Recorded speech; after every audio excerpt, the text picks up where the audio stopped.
Okay, so tonight we're going to look at Who Am I?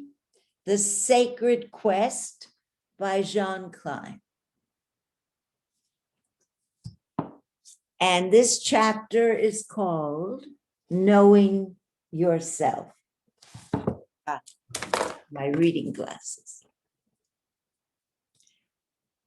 As a human being, related to all living beings, we must first be related to ourselves. We cannot understand, love, and welcome others without first knowing and loving ourselves.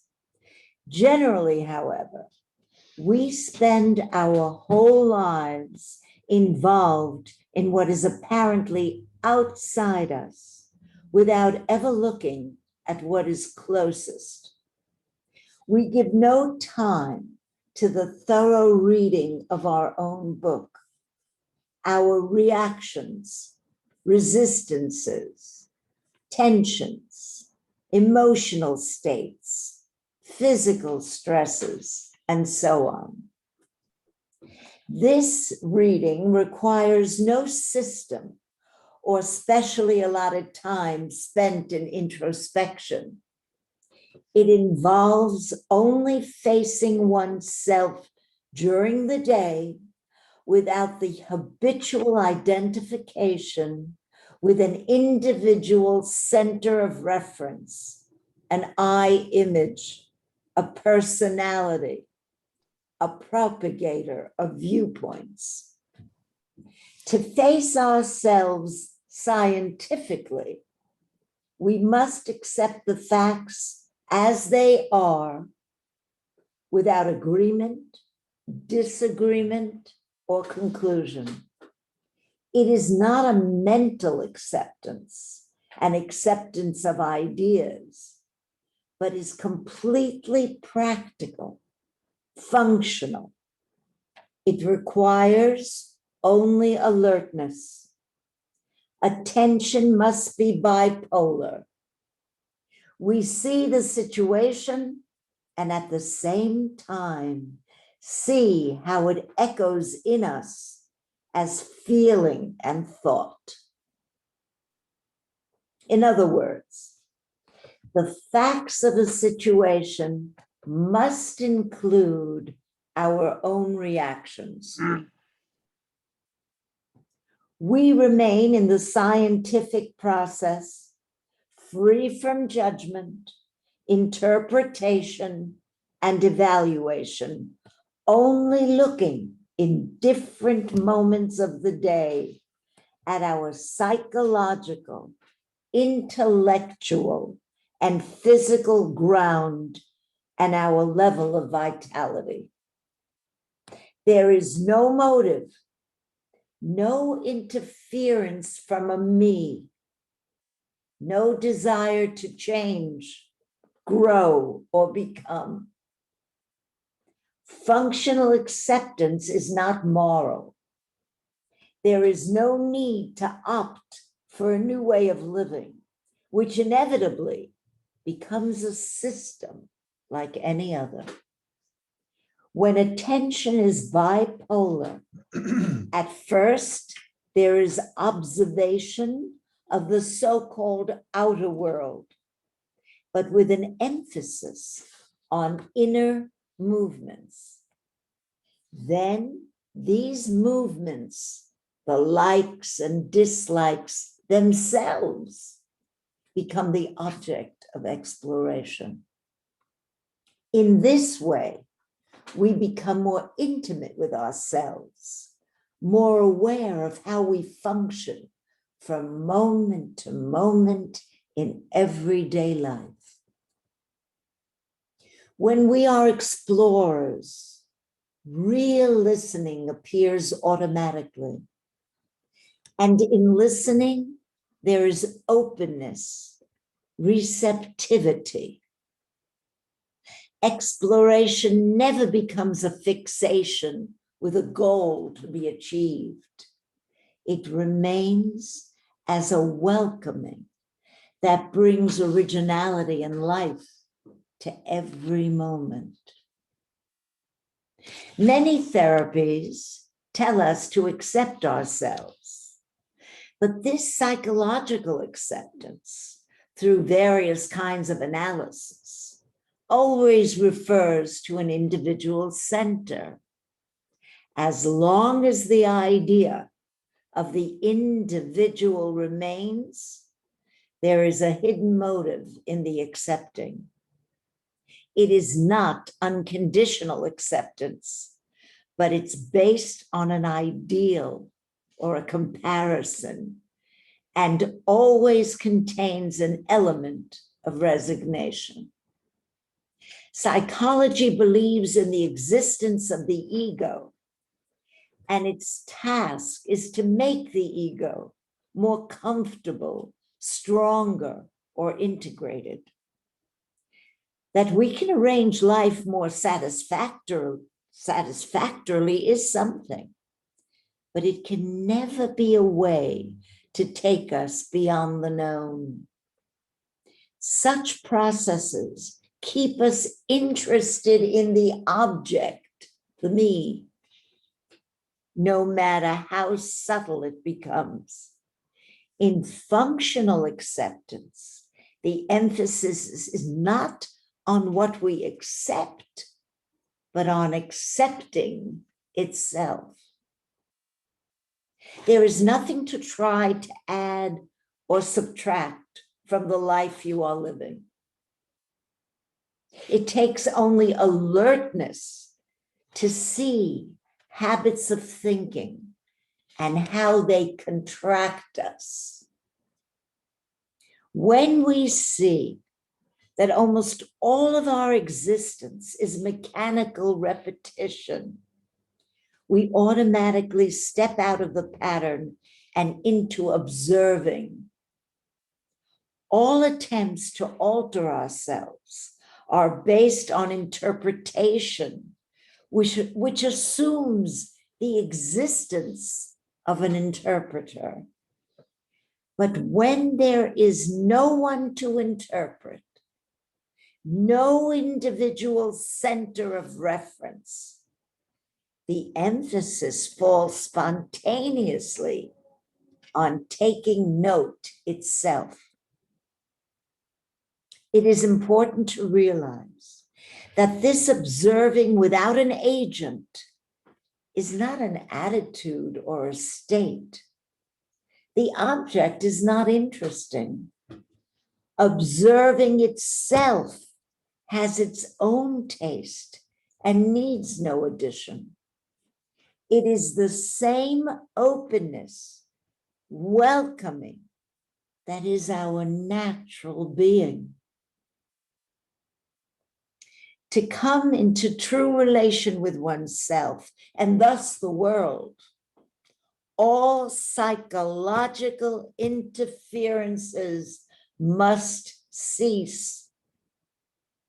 It is the observer who, constantly projecting acquired knowledge and desires, maintains the observed as object and thus destroys all true communication, which is love. With the disappearance of the habit of being someone doing something, only naked attention remains. And in its light, the functioning of projection is made clear. The mind regains its natural sensitivity and flexibility. And at the same time, we feel freedom in relation to our environment. In open exploration, where you accept yourself scientifically, the day will come when you feel yourself completely autonomous and fulfilled without qualification. So a questioner says, I'm not sure what you mean exactly by distinguishing psychological from functional acceptance. Jean, in psychological acceptance, there is still somebody who accepts. There is a point of view, a choice, or a motive and goal. So there is still complicity and invested interest in what you supposedly accept. This interest binds you to the object, the anger, the anxiety, jealousy, the demon, the hero, the goddess, and so on. And you remain functionally passive in regard to it. You submit to it. You say, I am this, and I welcome it. Psychological acceptance is a subtle kind of sacrifice. Functional acceptance is completely non-affective position because it is from the beginning ego-free. Free from all mental interference. It is primarily active. By this I mean there is complete alertness in taking note, in witnessing. There is no submission to the object. There is only welcoming it without analysis of any kind. In other words, you step directly out of the becoming process into openness itself. Openness is alertness without any expectation. Observation must simply remain with the facts. When you live in openness, all appears and disappears in it. Well, questioner, how can I welcome directly from wholeness without first knowing what it is? Jean, the moment the mind does not interfere, you are ego-free. There's no need to think of the ego. In welcoming, you are already in wholeness. Accept it secondhand and proceed to prove it yourself. Questioner, accepting it secondhand amounts to having faith, doesn't it? Oh, yeah, but you must discover what faith is. It is not a belief. Faith must be informed, not blind. Faith is not beyond your possibility of knowing. It is knowing how to face facts by surrendering desire and will. It has nothing to do with dependency, but brings you to greater and greater autonomy. Questioner, if the ego is not real, that is autonomous and continuous, what is it that functions in everyday life? Jean, the ego has no concreteness, no substance, no continuity. It is a collection of thoughts held together by memory. The person appears when you think of it. When the body wakes up in the morning, awareness is already there. You may not have noticed it, but it is so. This awareness is not a thought, not a subject, not a feeling. It finds no concretization. Moments later, habit associates awareness with a body and a personality, and then you say, I am this, I am that.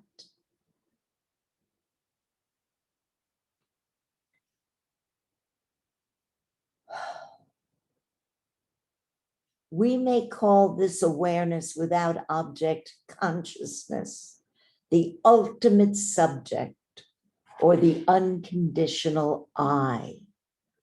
This unconditional I is the alertness that welcomes all the parasites of this and that.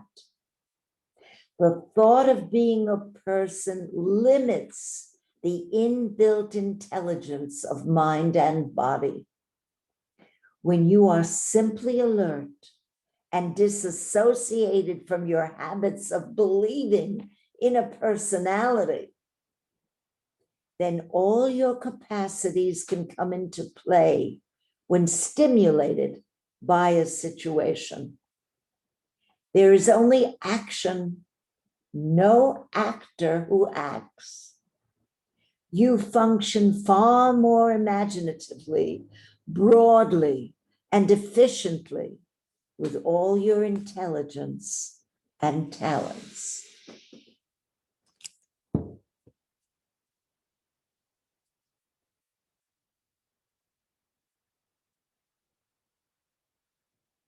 So what did you hear?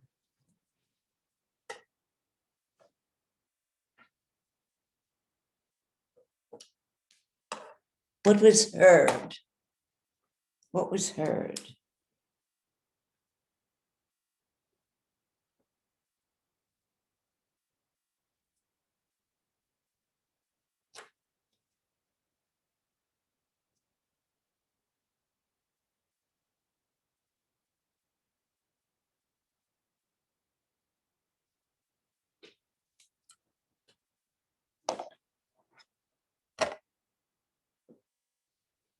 Well, again, he's pointing to life without a center, experience without a center, perception without a center, hearing without a center.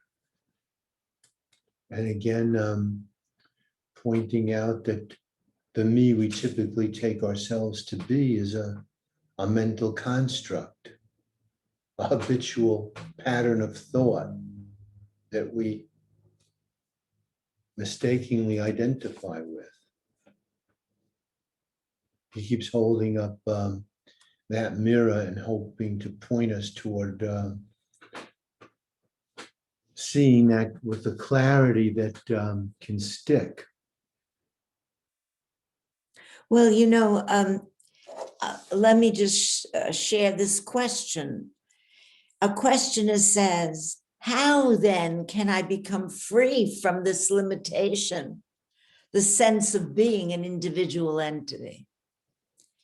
And Jean says, well, first, welcome all that you think you are. When you fully welcome all that you take as yourself, you will suddenly find yourself in openness, and you will see that this and not your assumptions about your character and so on is your real nature. In openness, you are aware that all you think, all that appears is not you. When you welcome the body, senses, and mind, and find that they are only objects of your perception, which appears in you, you discover a new dimension behind your beliefs. You will be absorbed by this new dimension and will see that what you took to be yourself is only an expression of what you are. Then you live completely integrated, knowingly, in your totality. This coming to know what you are not is an organic ripening, but it can happen in one moment. There is great beauty in it. So first, welcome all that you think you are. But as he said before, the way a scientist does, without any kind of, reaction. So you must watch the reaction, right? there is a witnessing and awareness of jealousy. In that moment, if there is a reaction, it's really important to then witness the reaction, because that means that the me was there responding to a part of itself, the jealousy, right? The jealousy is from me, and the reaction is from the me. So that it requires a witnessing of that total movement without, as he said, any judgment, any interpretation, any analysis. And that's when he says, if you can do that and stay with that, you then are in openness, right? Because there were no comments, no thoughts, nothing moving. There was just this openness. Oh, he also calls it a welcoming receptivity. A welcoming receptivity. And in that welcoming, there is no me that welcomes. In that openness, there's not a me that is open.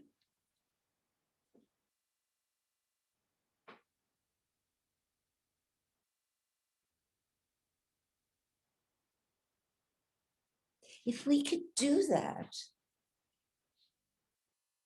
he says, try it during the day as often as you can. Because then someplace in either this chapter or another chapter, he talks about the spaciousness and the expansion of this spaciousness. When there's no longer this me. Because as he said before, that's what contracts us.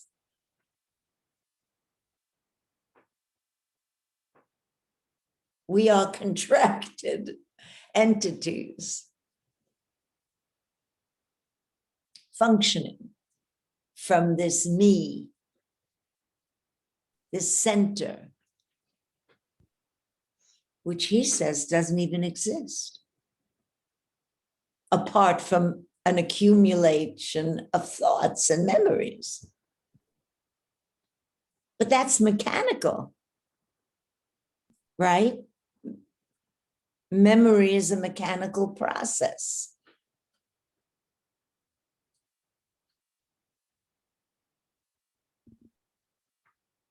Yeah, he says it takes only alertness to see habits of thinking and how these contract us. That's right. I think that's such a really awesome and profound statement. Yes, Chip, that's right. Right. And alertness. It takes only alertness to see habits of thinking and how they contract us. Correct. Yeah. Correct.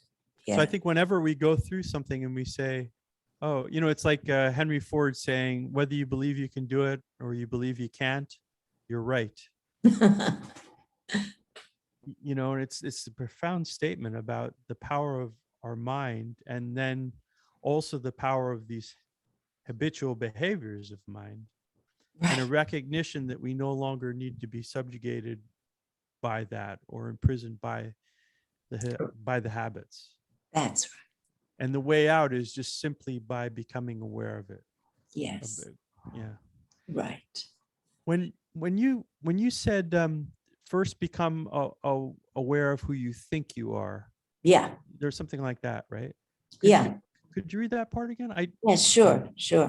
Where is that, Evelyn, in the book? Okay, on page 24 of Who Am I, in the book Who Am I? Okay. And see, the individual says, then how do I free myself from this? First, welcome all that you think you are. When you fully welcome all that you take as yourself, right? You will suddenly find yourself in openness, and you will see that this, and not your assumptions about your character and so on, is your real nature. The openness is your real nature.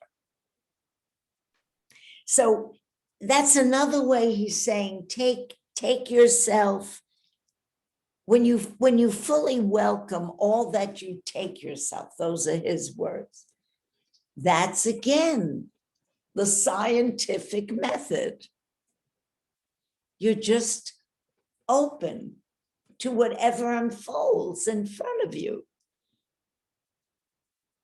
without any interpretation, without any judgment or comparison. Yeah, without resisting. With no resistance, no matter what it is that you're taking yourself to be. And, unfortunately, most people have a negative image of who they think they are. So it's painful to have to look at a negative picture of myself.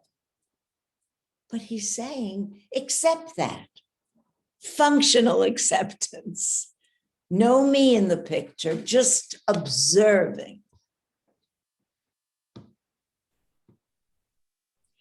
In that moment of just observing, without any comments, without any movement of thinking, in that moment, you are in openness. You are in your true nature. That's what he's saying here. Yeah, that's really profound, right? So first welcome all that you think you are. So that can be within that, in that moment, first welcome all that you think you, let's say steps, right? Step number one, first welcome all that you think you are. Right. Within step number one, you can be, you're in that me, right? Yes. So it's kind of interesting. So step one, first welcome all that you think you are. Then step number two, when you fully welcome all that you take as yourself, you will suddenly find yourself in openness. So you're making a transition in step two from that, when you fully welcome, you're making a transition from that egoic self into the true self, or the self with a Yes. capital F. Yeah. Simply by fully welcoming. Yes. And fully welcoming the release Yes. of, the release of judgment, Right. criticism, release of all. Absolutely. Yeah, because an acceptance implies a letting go. Yeah, it's really beautiful. Yeah. I love that. Yes. Very Yeah. powerful. Yes. Really Yes. beautiful stuff. Yes. Yes. Now, see, now look what he says. Continue. In openness, you are aware that all you think, all that appears, is not you. When you welcome the body, senses, and mind, and find that they are only objects of your perception, which appear in you, you discover a new dimension beyond your beliefs. And you will be absorbed by this new dimension and will see that what you took to be yourself is only an expression of what you are. Then you live completely integrated, knowingly in your totality. The body, the senses, the mind are objects to your perception. They're objects. And you cannot be that which you see, otherwise you couldn't see it. So in openness, in observation, there is the direct seeing without the me.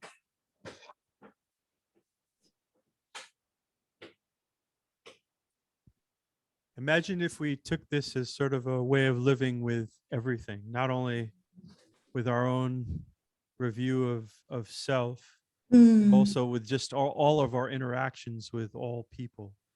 right. Just welcome them and just allow that, That's right. that full acceptance. Just That's like 24/7. We were just going around right. fully accepting. Right.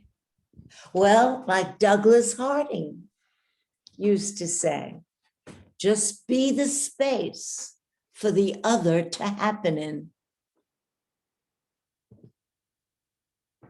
That was great. That's what he's saying.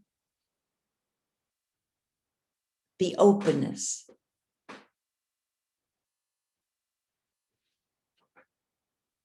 Yeah, that's beautiful. Right. I'm a little bit hung up on that openness. Okay. I kind of get the feeling, I mean, my understanding, you're open when the ego is not. Mm-hmm. That's right. So to me, openness is too nebulous. I mean, all of this stuff has to do with the ego, has to do with the I and what I think I am, but I am not. So I kind of like to hang on to, openness. Uh, it happens when you realize, or you're able not to process whatever is happening, processing your thoughts through the eye, just looking at them. Well, Ugo, the openness that he's talking about is akin to choiceless awareness. Correct. Yeah, right. That's- Now that resonates. I'm sorry. I figured it would, because it's just a different frame, and we're more familiar with the one frame than the other. Yeah, because in choiceless awareness, the I is not. right. That's And in the openness that Goodness, he's pointing towards, yeah. the I is not also. Correct. I gotta get comfortable with his wordage. I guess his Yeah. wordage. Okay, yes. Yes. Thank you. Mhm. Right. I'm intrigued. I'm intrigued by, we've read this before, but when we wake up in the morning, Mm, our first sort of awareness is awareness. right. Then it's, after a few seconds or a few minutes, we start to corrupt it with the psychological That's right. aspects of our being. Correct. So I find myself trying to wake up in the morning and trying to experience, and I guess the keyword is try. But there are some times when I get glimpses of this, but it doesn't stay very long. Where Okay. there's this open awareness, unconditional open awareness, as Right. soon as my eyes open up. That's right. That's right. That's what he said. When you wake up, the awareness is there. And then a second later, there's an immediate identification with the body, with the mind, and then it starts. What I have to do, what I don't have to do, what I'm frightened of, what I'm worried about, what I'm excited about. It starts right away. Yep. Bill, when So you when it starts, what is your plan? Just to No, recognize that? no plan. That's the No plan. point. No plan. That's the I. It's only the ego that can plan. The only thing is observing. Just that spotlight of awareness that then begins to see the identification with body, mind, and thoughts. Certainly, the immediate awareness of the thoughts, especially negative ones, right? And sometimes people say, I wake up anxious. Well, that requires an observation, not a plan. I mentioned this a while back, and it happened the other day. Upon awakening, lying in bed, and my eyes opening to awareness and seeing my my wrist and part of my forearm because of the way I sleep on my side. So when I open my eyes, I see that. And for a second, it's seen as a disembodied object, right? Just for a split second. And then it becomes my arm, which is moving to move back the covers as I get out of bed. But when that awareness first dawns, there's that brief interlude where it's a disembodied appendage. That's also a neurological issue. Hey, Bill, when you're doing that, when there's something, when you're getting engaged, the ego's getting engaged, right? Yep.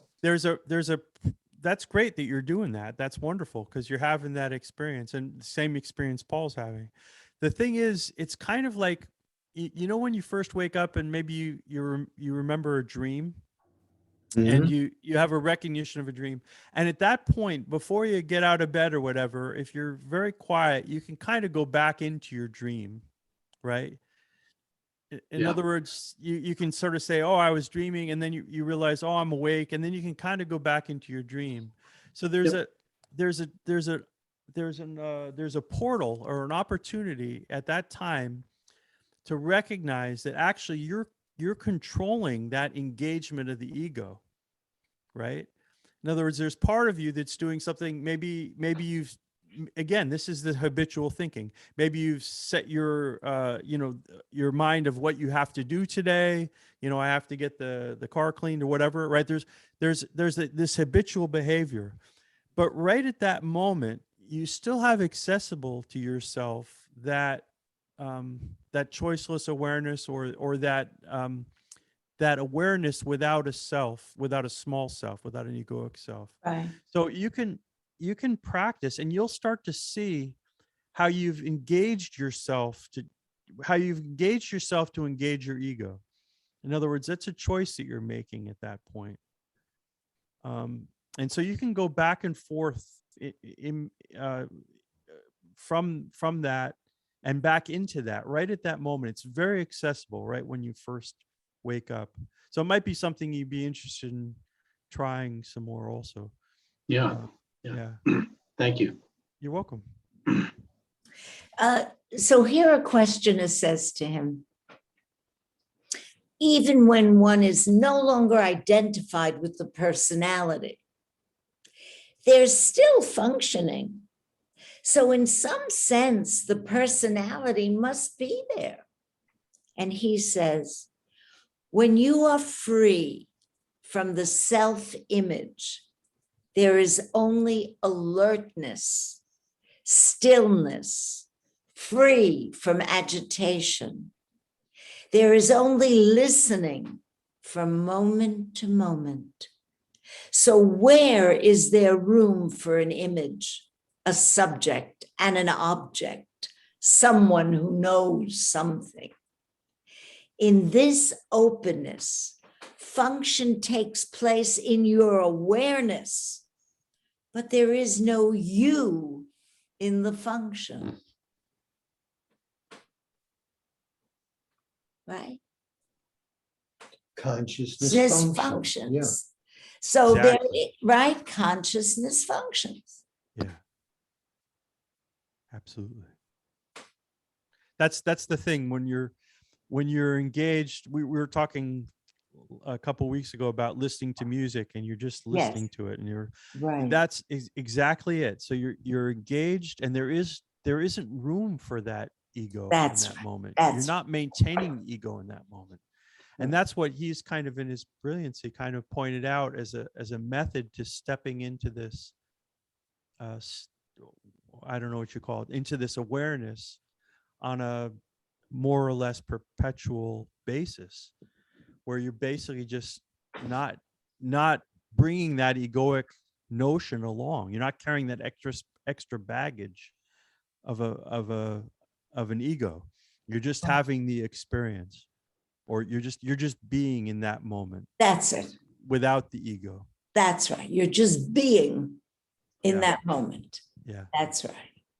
I think unwittingly, we learn, at least I've come to realize that, let's say music, whether you're at an opera, you're at a concert, or you're just listening, I get annoyed with my mind straying off to something because I'm not listening to the music.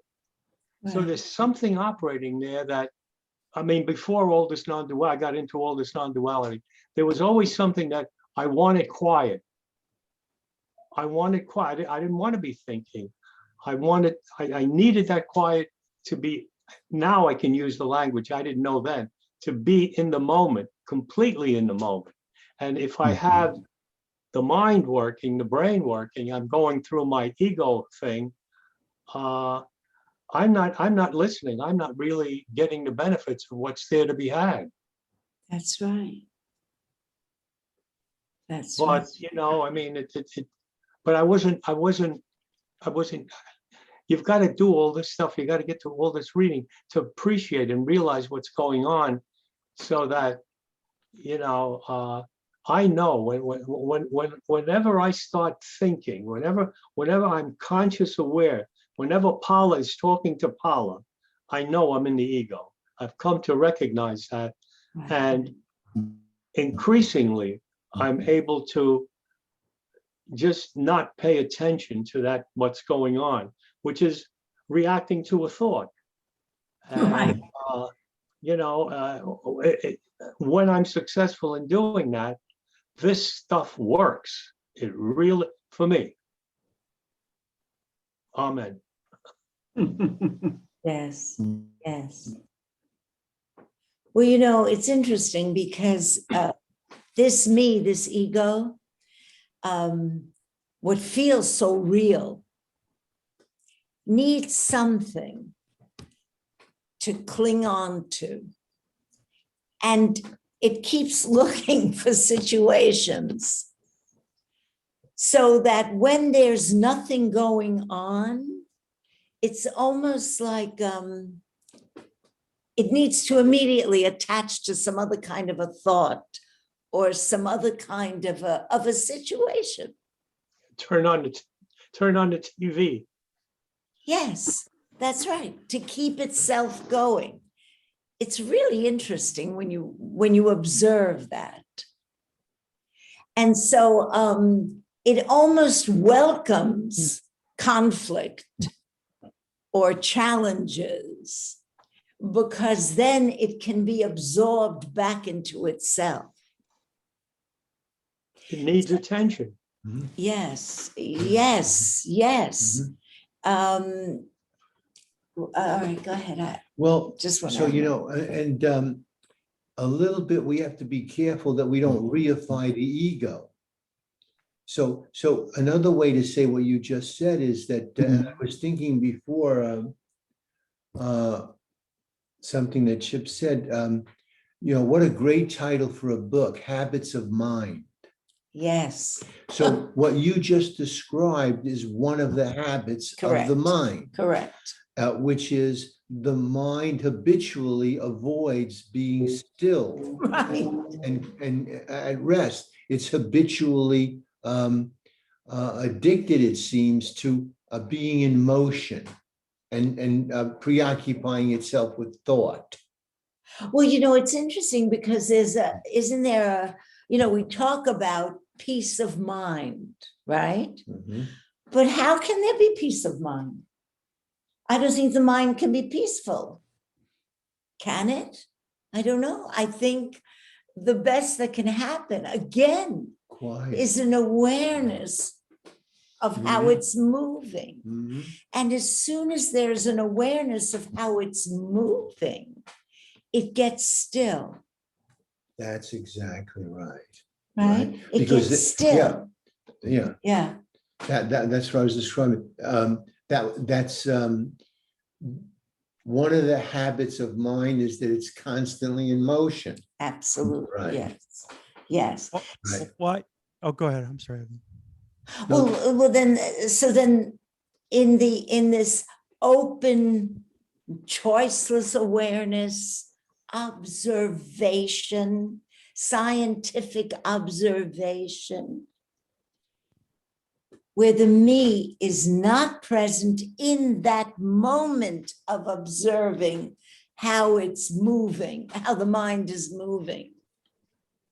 You are already in that openness, in that natural state. And in that moment, there's an opportunity for stillness. Because when you are aware of the move, when there is aware, not you are aware, when there is awareness of the movement of thought, thought stops. It may just be for a second, but it stops. And that's what we can hope for. I don't know that we can have a peaceful mind, but we can get a quiet mind. Well, so in keeping with all this thread, so what quiets the mind, according to what John said, as I'm hearing it and understanding it, what quiets the mind is attention. Yes. Yes. That's right. That's right. Mhm. Attention. I think the mind can be quiet. I think that's the whole thing with the Bhagavad Gita, the picture we've seen with Krishna holding the Mhm. reins and Arjuna riding in the chariot. Mhm. And then there are the 5 horses, right, that are being drawn, which are symbolic, I think, of the 5 senses. Mm-hmm. And so what's happening with the mind typically is it's tuned into to the body. And then you have these sense perceptions, which are basically continually feeding stuff into the mind. Correct. And I Right. think one of those, the reasons for that allegorical representation is the idea of Krishna as the charioteer knows how to direct the horses. So he doesn't beat the horses. It's like, they use analogies.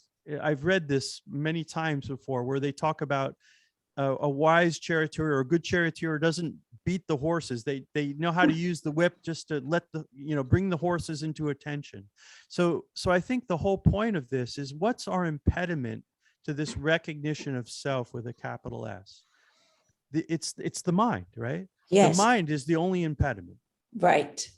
So the thing that we're learning to do is basically how, and I know there's going to be a lot of reaction to this phrase, but just how to train the mind. And whether it's through choiceless awareness or whatever the technique or functional, what's this phrase he's using here? Functional Acceptance. Acceptance. Functional acceptance, whatever the approach, the purpose is to basically learn how to still the mind and how to direct the mind from the self with a capital S, so that it serves the self in the same way that the Yes. horses are taking the chariot where Krishna wants to go, and Arjuna's along for the ride, basically. So the mind is neither still nor busy. It's a reflection of where that charioteer is at. So so in other words, Jean Klein had gotten to a place where he's living in a place where his mind is peaceful. And the reason I say peaceful is because it's not at conflict with itself. In order for there to not be peace, in order to have peace, you have to have no conflict. In order to have no conflict, you have to have not two, right? In other words, when there's only the self with a capital S, there is no conflict. So there can only be peace. No choice. Right. When there's the self with a capital S and the ego, there's a continual conflict. Those things are continually struggling. Yes. It's like a tug of war. There can't be a tug of war without somebody on both ends of the rope. Yeah, there's a doer. When there's a doer, you're in duality. There's a doer, and that doer is looking for a choice, and that's where a lot of the conflict comes from. When trying to make up your mind what you want. Well, who makes up the mind what you want? It's again that center, the ego, the I, that has all these problems. Well, that's one option. One option is the ego, but the other option is the self. which is like, and it's just basically, you're not choosing between the ego and the self. You're just recognizing that there is only the self with a capital S. So then, therefore, there is no choice. That's basically. right. It's That's right. That's right. There is no choice. But if we had to distill it all down to a very simple message, it seems that he's saying we don't pay attention to how our mind works. That's right. It runs That's right. it runs That's along right. from one habit to another, and nobody's watching the shop, so to speak. And so once you turn your awareness, once you turn your attention, Yes. once you turn your attention to noticing the habits of the mind, they become less habitual. They become less Right. automatic. Less automatic, yes. And the mind becomes less busy, Right. less needlessly busy. Right. And Yeah, when the mind is less needlessly busy, I'm saying less needlessly busy because we all know that there's a good place for thought. Yes. Right. So, but when the mind becomes less needlessly busy, little pockets of clarity are established. Because when the mind is not needlessly busy chattering, then there's a clarity, a silence and a clarity that comes. That's what he's urging us toward. Well, then there's a space He puts it- between thoughts, Yeah, and that expands. right. Mhm. Yeah. So there may yeah, be. I think attention is the right word. Yes. Yeah. Attention. Mhm. Yeah. Yeah, attention, I think, is the right word there. Because if you give your full attention to anything, your mind stops. Correct. Correct. There's no, like that felt like someone said they're listening to music. And when he's listening to the music, there's nobody listening to it because he gave his full attention to it. Right. That's Mhm. So correct. I think the key to a lot of this is paying attention, particularly to people that you don't like. You're face to face or face to no face, face to space. You'll be face to space only if you give full attention to that person. And I think that's a very practical thing to do, to practice giving full attention to people, to other faces. And you'll see that if you give full attention to it, there's no room for thought. That's right. Correct. There's no room to say, I like this one or I don't like this one, That's right. all the negativity that comes. The That's right. key is to give full attention to whatever you do. If you're taking a shower, give full attention to taking the shower. Feel the water, feel the warmth, and there's no room then for the ego. It's not going to be there. The ego likes to come when it's like. The ego likes to come when you're not paying the full attention to whatever it is, even walking. Pay attention to every step that you take.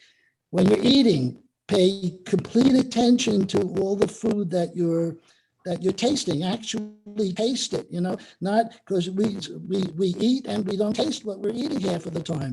We're watching TV at the same time as we're eating. So we're not really fully paying attention to anything. That's right. I mean, it's such a practical thing, and it's a very hard thing to do, to pay attention to whatever is at hand. Yeah. Give your total attention to it, and you'll see that thought stops, and there's no room. There's no room there for the ego to get in. That's right. yeah. Complete attention, as Paul said, complete attention is a really important thing to do in our lives. Yes. And when you Yeah. pay attention to someone else, you disappear. You disappear in their favor. That probably is real love. Yes, There's no you there, and there's just what is. But the key is full attention, and we don't do that. We don't do it. Not easy to do. We get distracted. We have our own thoughts. We have our own agenda, and then we're not space for the other person. that's right. And it's more with people. I mean, we could do it with music, or I could do it playing tennis, or, things that you really enjoy, or watching a movie. You're totally absorbed in it. Your attention is completely there. So there's no room for the ego to get in. But it's when situations are difficult, when you don't like this person, and yet, can you pay full attention? Can you give yourself fully to that person completely, and not cheat by pretending that you're listening, but you're thinking about what I'm going to be doing next, what my next activity is going to be, That's so I can get away from this person. Right. Yeah, I think, Paul, the key is attention, full attention, complete Right. attention. So there's no room for the ego to pop up. But it's not easy. Mhm. Because we're Chip, did conditioned to wander. Chip, did you have something you want to say before we wind up for tonight? Yeah, I think I agree with what Lou said. It's about attention. That's true. But I think this thing about thought and no thought is a little bit confusing. If we have no thought, right? In that moment where there's no thought, what are we experiencing? Present awareness. No, Probably your like- true self. no, actually, what are we experiencing? When you have no thought, what No are you experience. experiencing? Nothing. Openness, openness, You're spaciousness. experiencing no, Right. you're experiencing no thing, right? There's That's no right. thing. You're Right. not listening to music. You're not watching a sunset. That's those experiences of listening to music or watching a sunset. That's thought. I think what we're talking about with paying attention is we're talking about the removal of the conflict of thought. We're talking about the removal of egoic thought. That's not the same thing as having no thought. If you think about it, if you hooked yourself up to a machine that these neurologists are using, and you're having an amazing dream, or you're listening to beautiful music, they would see your brain firing, right? There would be activity within your brain. So it's not no thought, it's conflict of thought. There's no conflict of thought because there's no ego in that moment. And that's different. And I think that's an important distinction to me. Yeah, however, there is, when the mind is quiet, when there is, as Lou said, full attention, there is no thought. There is no thought. Now, Right. a second later, a thought can come in. It has to come in. If you're having a conversation with someone, you're responding and you're using thought to respond. But in that moment of full attention, where you are just the space for the other to happen in, at that moment, there is no thought. Check it out. I bet you'll find that there is. You could ask your neurologist, what is it, Larry? Yeah, Larry, yes. Yeah, check it out. I bet if someone's listening to music and they're in a pure, I don't know what the state is, theta state or whatever that thing is, there's thought. Because because that's the thought is the currency of life. I mean, thought is how all these experiences are communicated, So I'm not talking about, there's no egoic thought. Now that's different, but no thought. I don't think that's the case. When With the no per- thought, there's, like Ugo said, there's no thing in that moment. That's right. There's no thing. So Yeah, but thought is a product. Wait a minute now. Thought is a product of the senses transmitting that sense to the brain, and it's recorded in memory. That's a process. That I mean, my understanding is that's it. That's a fact. I don't think there's any judgment in that. At least I accept it as a fact. there can be. Hold on. I think So that if thought is, in so many words, memory, then for that to operate, you need a sense of self. And the self is the ego, I would think. So that what I think the attention is directing, it's directing to a state in which the ego thought is not there. Mhm. There is no thought, because I think it gets confusing to say that, you know, well, there is some kind of thought here, but it's a different kind of thought. No, I think there's only one way of having a thought, and that is by it being a function of your senses and being recorded in your brain. So when that's paused, when you can pause that mechanism, you're without the ego. Mhm. And in that sense, you have complete attention, because the ego is not. Mhm. And then then you are with I guess you're one with your awareness. I think it's important to bring it back Mhm. to our direct experience. So let's get all the concepts out of it. And let's just, in our direct experience, see, be that awareness, be that observation, be that choiceless awareness, that openness. Let's try that as a direct experience, and freeing ourselves of concepts, and just see in living, the actual living,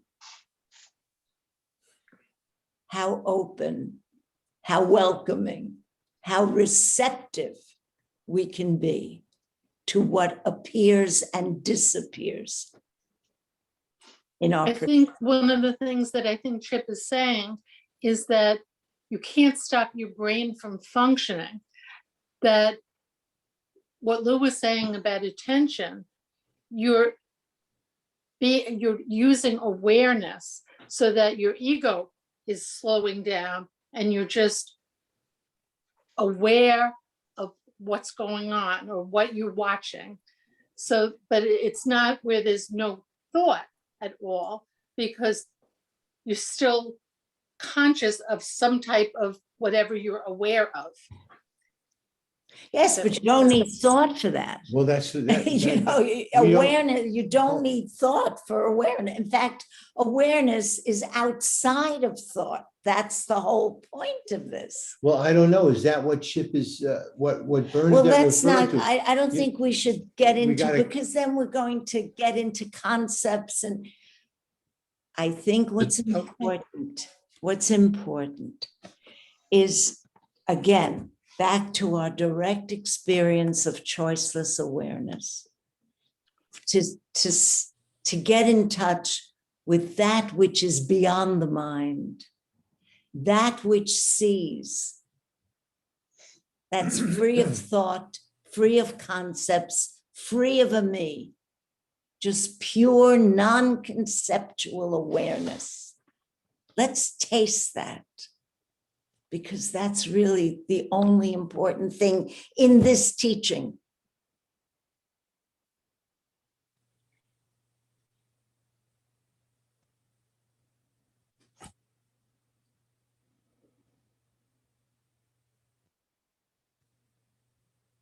Thank you.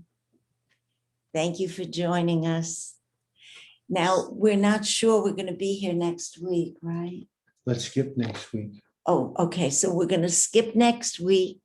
We'll meet again in 2 weeks. If there's any change on that, Right. we will let you know, because, you know, we send out notices to everyone. Thank you.